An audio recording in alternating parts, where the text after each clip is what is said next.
Livro Pense à Frente, de Craig Groeschel. 7 decisões para honrar a Deus e transformar o seu amanhã. Introdução. O poder de pensar à frente. 35.000. 7. 35.000 é o número que molda a sua vida.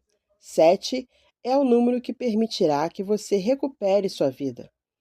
Antes de explicar esses números, quero começar com uma história para lhe dar um exemplo de como tenho lutado com a tomada de decisões. O Homem-Aranha, uma máquina de escrever e um telefone público.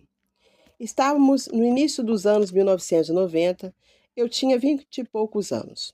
Era recém-casado e pastor em tempo integral na primeira igreja metodista unida em Oklahoma City. Também estudava em tempo integral no seminário. Recém-casado e pastor em tempo integral? Ok. Recém-casado e estudante de seminário em tempo integral? Tudo bem. Mas recém-casado, pastor em tempo integral e fazendo seminário em tempo integral? Eu era jovem, tinha um chamado de Deus e estava pronto para enfrentar o mundo. Então, é claro que eu achava que era a prova de balas. Naquela época, as garotas usavam leggings, ombreiras e enormes brincos de argola. Os rapazes usavam jeans desbotados, shorts de estampa floral e as sempre cobiçadas jaquetas de corridas de automóveis. Na época em que Bon Jovi cantava Living on a Prayer, vivendo de orações, e as pessoas ainda não tinham computadores pessoais. Bem, talvez algumas tivessem, mas eu certamente não tinha. Por isso, escrevia meus trabalhos para o seminário em uma máquina de escrever. Para os que têm menos de 40 anos, vão em frente e tirem um momento para pesquisar. Máquina de escrever no Google. Certa noite, fiquei até muito tarde na igreja digitando um trabalho de 15 páginas para uma aula. Na manhã seguinte, me levantei cedo, pois teria de dirigir por 90 minutos até o seminário e percebi que havia deixado o trabalho no meu escritório. Que horror! Como eu havia digitado o trabalho lá, a cópia que estava na minha mesa era única no mundo. Eu tinha que voltar e pegá-lo. Então, às 6 da manhã, dirigi até a igreja. O que eu não sabia era que nossos crachás estavam programados para não abrir as portas antes das 8 horas. Tentei, mas a porta não abria e eu precisava pegar o trabalho. Foi então que tomei a primeira de uma série de decisões ruins. Meu escritório ficava no 3º andar do majestoso prédio da nossa igreja. Por ser tão alto, eu sempre deixava minha janela destrancada, sabendo que ninguém seria burro o suficiente para arriscar a perigosa escalada para invadir o local. Ninguém, exceto eu. Como a janela era a minha única opção, pensei, eu posso simplesmente escalar a parede até minha janela. Com o passar dos anos, descobri muito sobre mim mesmo, habilidades que possuo e outras que me faltam. Mas naquele momento, eu ainda não sabia se poderia ser o Homem-Aranha. Era hora de descobrir. E realmente consegui escalar a parede. O ponto de exclamação é porque essa é a única coisa positiva que posso dizer sobre mim em toda essa história. Depois de escalar a parede com cuidado e chegar à minha janela, me empolerei precariamente em meus mocassins na pequena saliência. Com a mão esquerda, segurei um tijolo do prédio com as pontas dos dedos. Com cuidado, abaixei a mão direita e tentei levantar a janela. Ela não se mexia. Alguém a havia trancado. Naquele momento, percebi que estava em apuros. Não podia me virar nem descer de volta. Eu estava preso ali. Isso sim era viver de orações. Eram 6h20 da manhã, e isso foi antes que os celulares existissem. Então, eu não tinha como ligar para ninguém. O que eu fiz? Simplesmente fiquei lá. Bem, foi mais como ficar pendurado ali, com as pontas dos meus sapatos no parapeito e os meus dedos nas fendas dos tijolos. Comecei a cantar para mim mesmo a música de Bon Jovi. Temos que aguentar, prontos ou não. Você vive para luta quando ela é tudo o que você tem. Estamos na metade do caminho. Vivendo de orações. Cerca de 30 minutos depois, vi um homem andando pela rua. Comecei a gritar. Ei, socorro! Aqui em cima! Não, aqui em cima! Sou eu, o cara da calça caqui preguiada e jaqueta de corrida. Aqui, 3 andares acima de você, ei!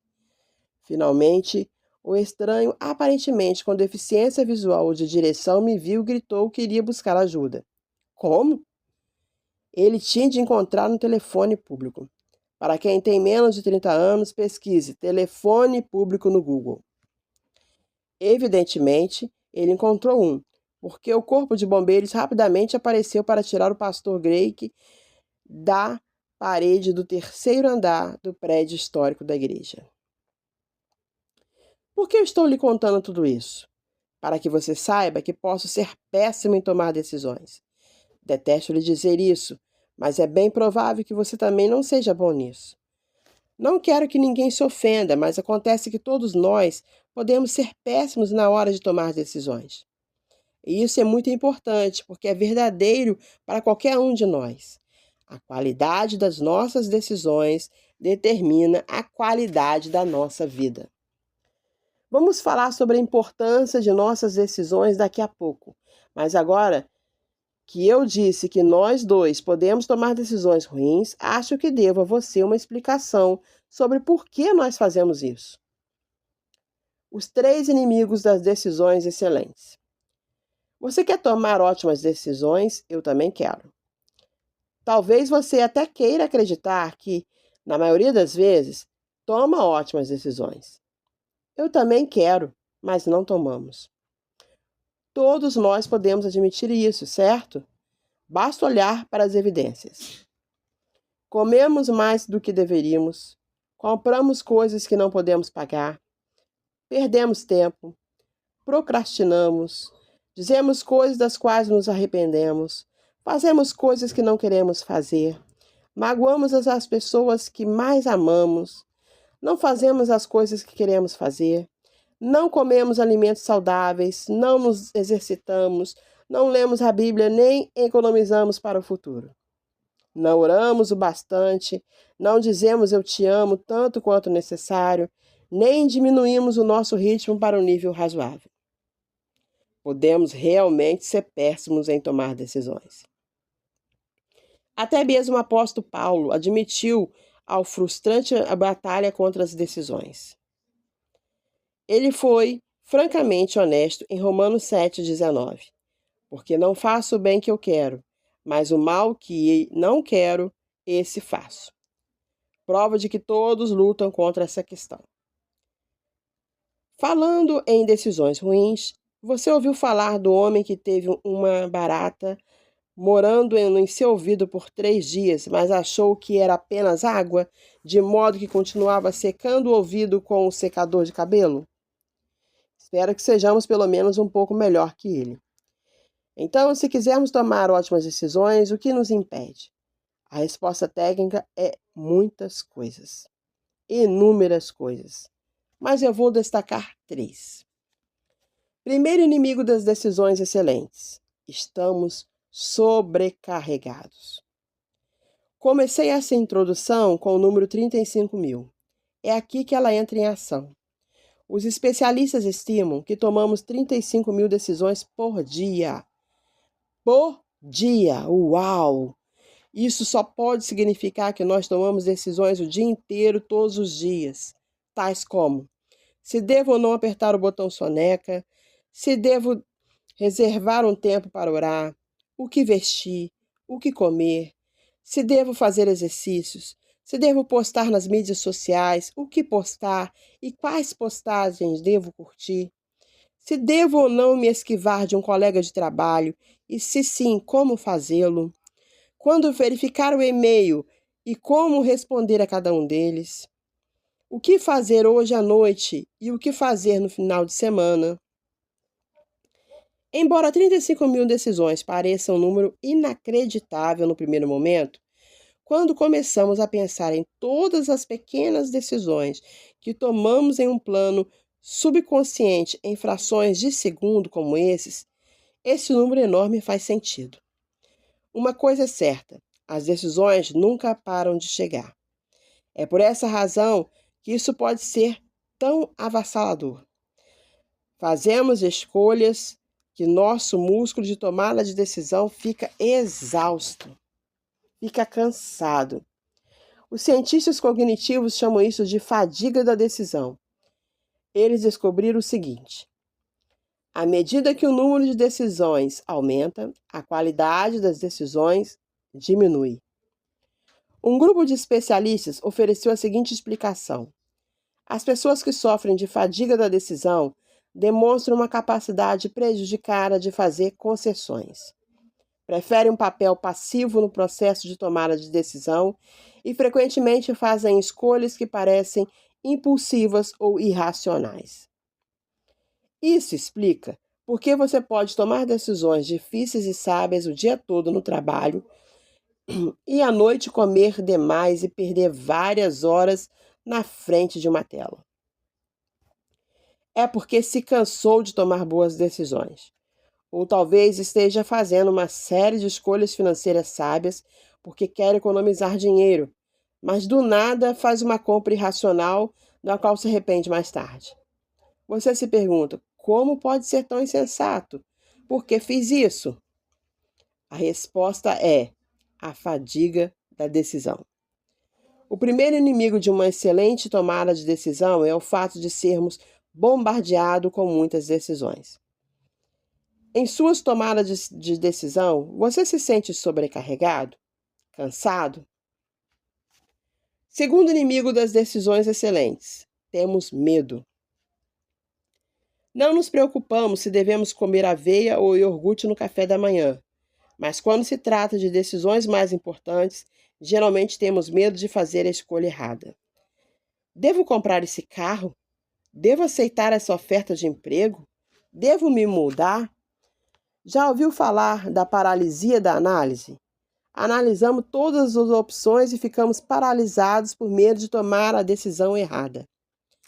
Esse problema é exacerbado para os cristãos, porque temos o desafio adicional de tentar discernir a vontade de Deus.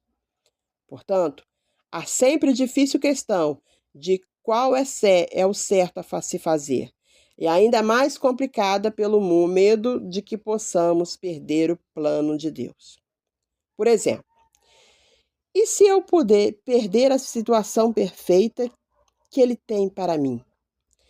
E se eu me acomodar? Ou pior, e se eu fizer uma besteira e levar anos para pôr a minha vida de volta nos trilhos? Tudo isso pode nos levar a fazer uma escolha ruim, mas às vezes, por não termos certeza, simplesmente não tomamos nenhuma decisão. Isso parece mais seguro, mas temos de nos lembrar: a indecisão é uma decisão e muitas vezes é inimiga do progresso. Portanto, se tomar decisões, com que frequência você sente medo? Com que frequência a sua decisão é não decidir?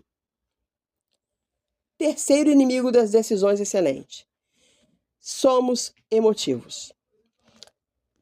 Em seu livro decisivo, Chip Hatch e Dan Hatch mostram, por meio de suas extensas pesquisas, que somos biologicamente programados para agir de forma tola e irracional. Eles explicam que nossas emoções podem ser o principal inimigo das decisões excelentes. Deixamos que a emoção se sobreponha à lógica. Você já passou por isso? Você não quer gritar com seus filhos, mas aí seu filho faz uma besteira. A lógica diz: seja paciente. Mas a emoção diz: grite o mais alto que puder. e a emoção se sobrepõe à lógica. Ou há um pecado que você está determinado a evitar, mas aí a tentação bate à porta.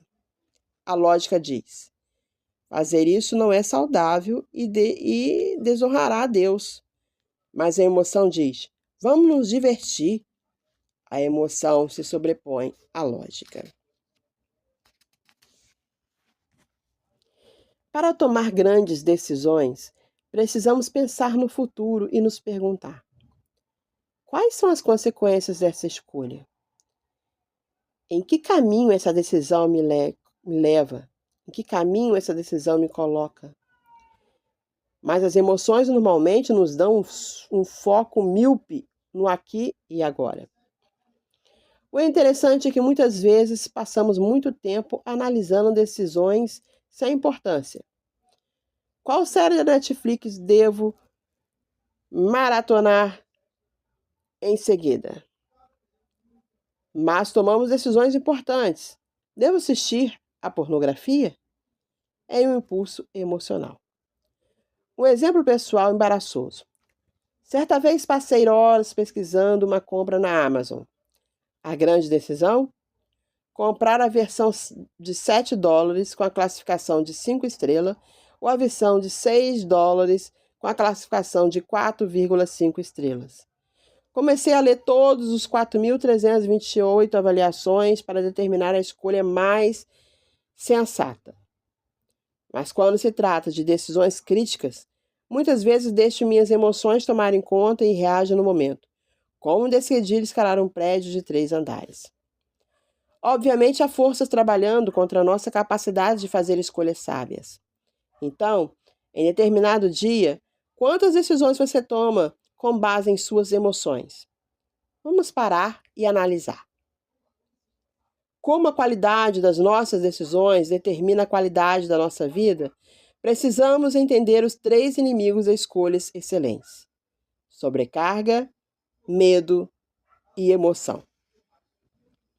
Resumindo a sua vida, é seguro dizer que a vida é o somatório das decisões que tomamos. Por quê? Porque uma vida bem-sucedida não se baseia em algumas grandes decisões tomadas em alguns grandes momentos, mas em milhares de decisões normais tomadas em milhares de momentos normais. Como diz James Clear, cada decisão que você toma é um passo em direção a quem você se tornará. É por isso que precisamos pensar no futuro. É por isso que temos de pensar no futuro. Cada decisão aparentemente inconsequente tem muito valor, porque nossas decisões, raramente isoladas,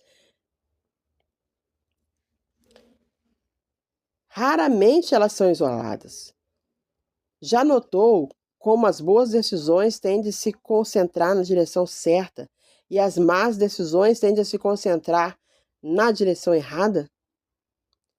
Aposto que você já tomou uma decisão ruim pensando que seria apenas uma vez, mas depois percebeu que isso o colocou em um caminho escorregadio.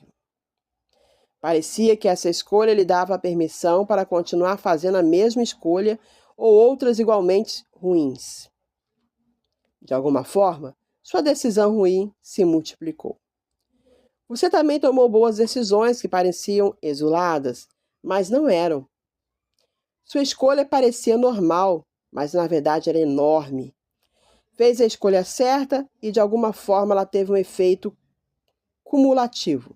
E assim, tomamos nossas decisões. E então, nossas decisões determinam nossa vida. As decisões que tomamos hoje determinam as histórias que contaremos amanhã. C.S. Lewis, um brilhante pensador e autor cristão, escreveu sobre isso em seu livro Cristianismo Puro e Simples. Tanto o bem quanto o mal aumentam com juros compostos. É por isso que as pessoas em pequenas decisões que você e eu tomamos todos os dias são de importância infinita. A menor boa ação de hoje é a captura de um ponto estratégico a partir do qual, alguns meses depois, você poderá obter vitórias com as quais nunca sonhou. Uma indulgência aparentemente trivial, de luxúria ou raiva hoje, é a perda de um cume, de uma linha ferroviária ou de uma posição de ponto a partir da qual o inimigo poderá lançar um ataque que, de certa forma, será impossível. Suas decisões determinam sua direção e sua direção determina seu destino. Então, se a sua vida está se movendo na direção das suas decisões, você gosta da direção em que as suas decisões o estão levando? Sente-se bem em relação a quem você é e onde está na sua vida? Acredita que Deus está satisfeito com a sua direção? Se não, é hora de retomar a sua vida. Como? Por meio do poder de pensar à frente. O poder de pensar à frente. Você decidirá agora o que fará mais tarde. Você decidirá agora o que fará mais tarde. Isso pode parecer simplista, mas é uma ferramenta espiritual profunda que o ajudará a viver de um modo voltado para o futuro, amando as pessoas e glorificando a Deus, o que levará a se tornar quem você deseja ser e a viver a vida que deseja viver. Decida agora o que fará mais tarde. Na hora H, os 3 inimigos sobre os quais acabamos de falar causam estragos em sua capacidade de tomar decisões de qualidade. Então, por que ele esperar essa hora para decidir? Peça a Deus que o ajude a decidir agora o que fará mais tarde. Com a ajuda dele, o que você fizer agora pode ser diferente do que fazia antes por conta própria. Ficamos presos pensando: eu sempre fui assim, sempre fiz essas coisas. É o que é, eu sou o que sou. Mas Deus diz: não fique lembrando das coisas passadas, nem pense nas coisas antigas. Eis que faço uma coisa nova. Isaías 43, 18, 19. Fazemos parceria com Deus na novidade que Ele quer criar em nossa vida, tomando de novas decisões. Tomando essas decisões com Deus e as submetemos a Ele. E o que Deus faz? Entregue as suas obras ao Senhor e o que você tem planejado se realizará. Provérbios 16, 3. Decida agora o que vai fazer mais tarde. Observe os heróis da fé na nossa Bíblia. Em Gênesis 22, Deus disse a Abraão que sacrificasse seu filho Isaque. Ora, ninguém decide fazer isso na hora. Porém, no passado, Abraão havia decidido antecipadamente. Meu Deus é sempre confiável, portanto, o que quer que ele me peça para fazer, obedecerei a ele e o honrarei. Felizmente, Deus deixou o bom e velho Abraão se safar. No capítulo 1 de Ruth, encontramos Ruth e a sua cunhada Orfa com a sogra, Noemi. Os tempos eram difíceis e só pioravam. Noemi estava voltando para sua cidade natal, onde suas perspectivas não eram as melhores. Ela disse às moças que ficassem e criassem uma vida nova e melhor para elas. Essa era a escolha que lhes dava as melhores chances. Então Orfa concordou em ficar. Ruth, porém, já havia decidido em sua extrema lealdade a Noemi. Para onde você for, eu irei. Para onde você ficar, eu ficarei. Seu Deus será meu Deus. Ruth havia decidido antecipadamente seu compromisso com Noemi. Há também Daniel. Ele e seus amigos foram essencialmente sequestrados e forçados a viver em um país estrangeiro. Foram feitas constantes tentativas de lavagem cerebral para que eles pensassem como seus captores e comessem a comida que eles comiam. No entanto, Daniel acreditava que comer a comida do rei seria uma desonra a Deus. Lemos em Daniel 1:8. Daniel, contudo, decidiu. Poderíamos dizer, Daniel decidiu antecipadamente. O texto diz, Daniel, contudo, decidiu não se tornar impuro com a comida e o vinho do rei, e pediu ao chefe dos oficiais permissão para se abster deles. Daniel não esperou para chegar à sala de jantar, onde poderia ter sido tentado a ir contra sua vontade, seus valores, pelo filé de costela de falcão, perfeitamente grelhado, e pelo bolo com recheio de chocolate derretido. Não. Ele se decidiu antecipadamente. Meus valores serão determinados por Deus, não pelos outros. Honrarei o meu Deus com as minhas escolhas. Daniel decidira antecipadamente seu compromisso com Deus. Quando decidimos agora o que faremos mais tarde, com a ajuda de Deus, determinamos nosso curso de ação antes do momento da decisão.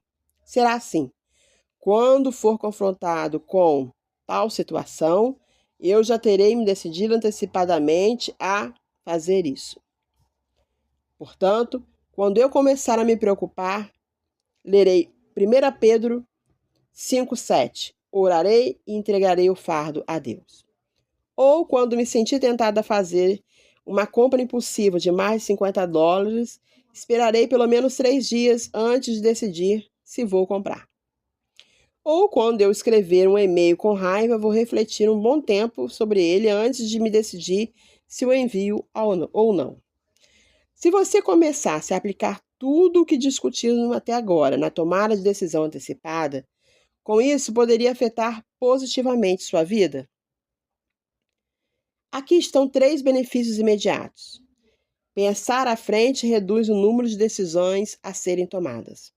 A decisão antecipada combate a sensação de estar sobrecarregado com todas as nossas escolhas, algo que pode levar à fadiga da decisão.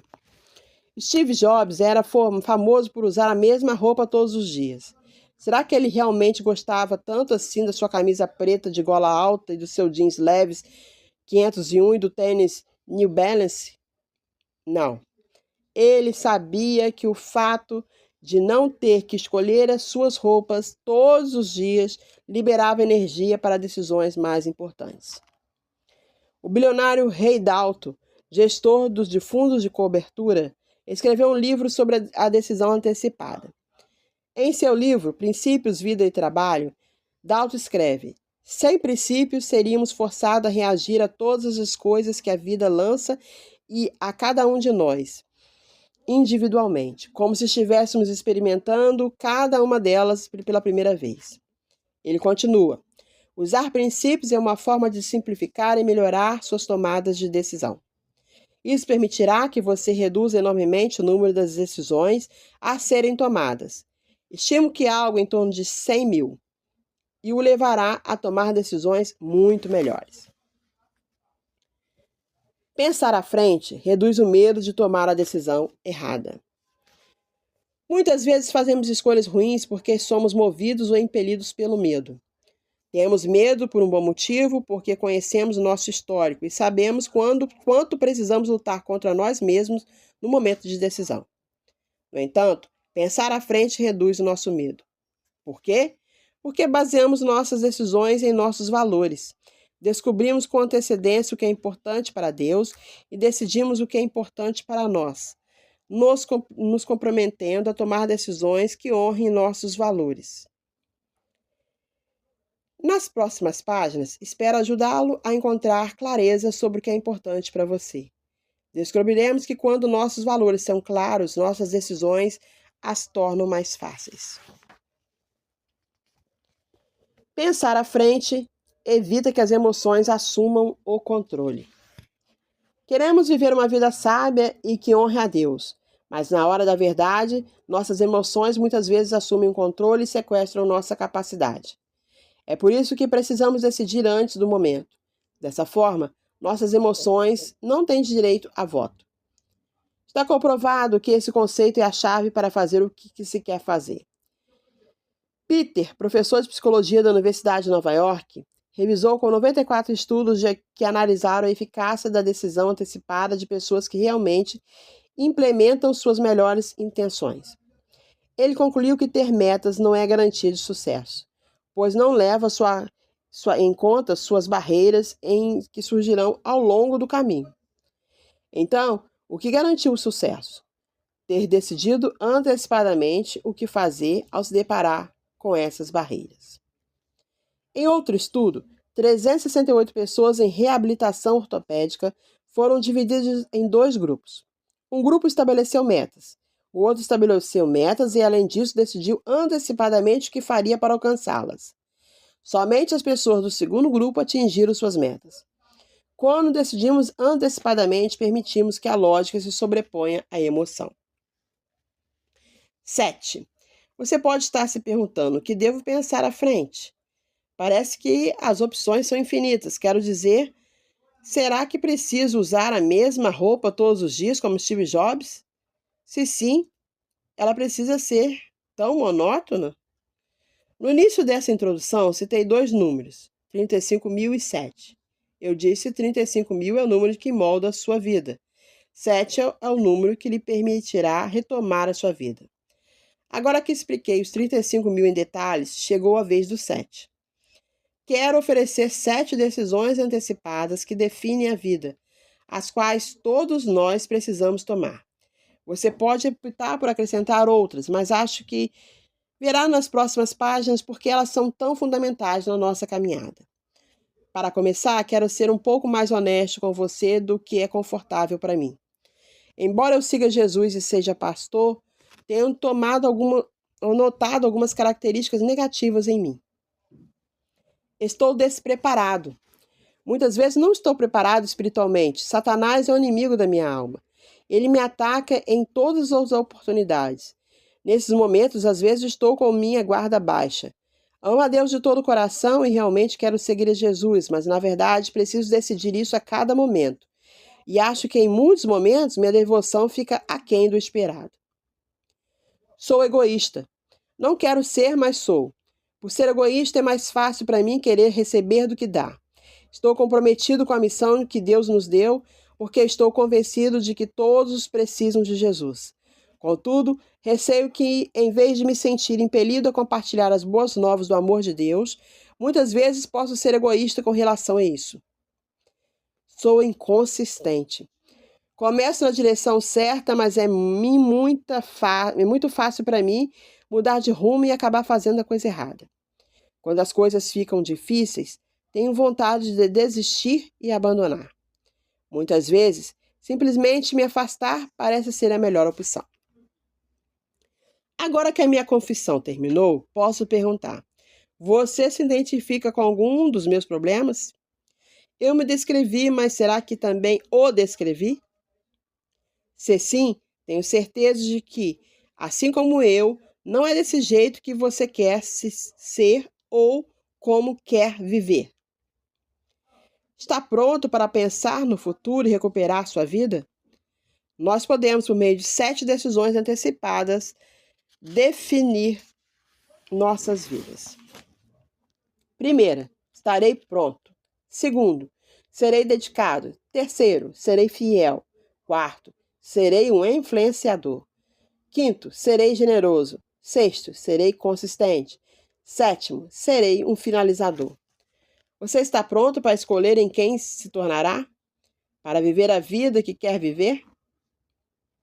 Para ser feliz, ter sucesso e honrar a Deus? Vamos lá, vamos pensar à frente.